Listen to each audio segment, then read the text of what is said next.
தமிழகத்திலே அடுத்த முதலமைச்சர் எடப்பாடி தான். வெளியான புதிய கருத்து கணிப்பு.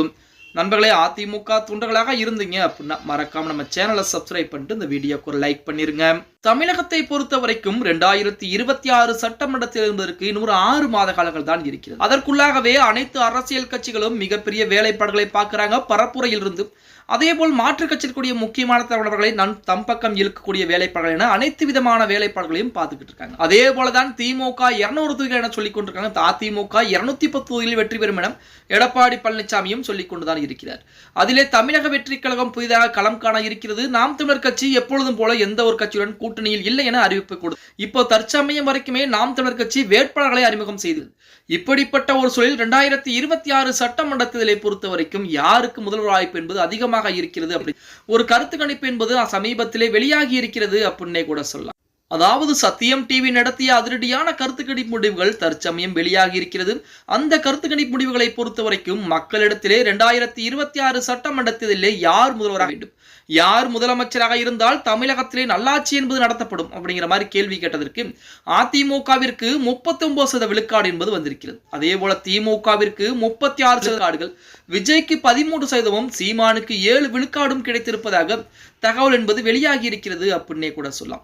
இனி வரக்கூடிய காலங்களிலே விஜய் அதிமுக கூட்டணி வைத்தால் அதிமுக தான் முதலிடம் பிடிக்கும், திமுகவால் எந்த ஒரு விஷயத்தையும் செய்ய முடியாது அப்படிங்கிற மாதிரி சத்தியம் டிவி நடத்திய அதிரடியான கருத்து கணிப்பு முடிவுகள் தற்சமயம் வெளியாகும். தமிழகத்திலே எந்த கட்சியுடைய ஆட்சி, யார் முதலமைச்சராக வர வேண்டும் அப்படிங்கிற கேட்கப்பட்ட கேள்விக்கு அதிமுகவிற்கு 39% மக்கள் வாக்களித்து, திமுகவிற்கு 36% மக்கள் வாக்களிச்சிருக்காங்க. தமிழக வெற்றி கழகத்துடைய தலைவர் விஜய் அவர்களுக்கு 13%, சீமானுக்கு வெறும் 7% வாக்குகளும். இப்ப இருக்கக்கூடிய சூழலை வைத்து பார்த்தால் அதிமுகவிற்கு மிகப்பெரிய நல்லதொரு வாய்ப்பு என்பது இருக்கிறது அப்படின்னே. அதிலையும் கூடுதலாக தமிழக மக்கள் தினம் தினம் பார்த்து கொண்டுதான் இருக்கிறார்கள் தமிழகத்திலே என்னென்ன பிரச்சனை என்பது நடந்து கொண்டு. வெளியிலே பெண்கள் நடமாட முடியவில்லை. அதே போல சமீபத்தில் கூட கோவையிலே ஒரு கல்லூரி மாணவி பிரச்சனை அனைவரும் அந்த பிரச்சனை அடங்குவதற்கு முன்பாகவே அதே கோவையிலே நடு இரவிலே சிசிடிவி காட்சியில் கூடிய அந்த வேலையிலே பார்த்தீங்க அப்படின்னா ஒரு இளம் பெண்ணை காரில் வந்தவர்கள் கடத்திட்டு, இந்த மாதிரி பிரச்சனைகள் எல்லாம் தமிழக மக்கள் தினம் தினம் பார்த்து கொண்டுதான் இருக்கிறார்கள். போதைப் பொருள் கலாச்சாரம் அதிகரித்து விட்டது.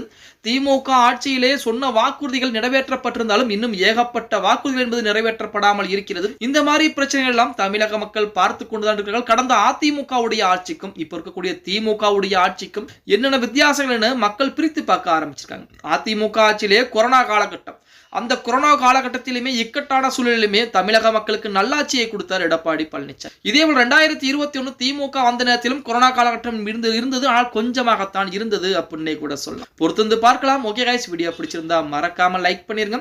அப்படி நம்ம போடக்கூடிய வீடியோ பத்தின கருத்துக்களை கீழே மறக்காம உங்களுடைய கருத்துக்களை கமெண்ட் பாக்ஸ்ல பதிவு நண்பா.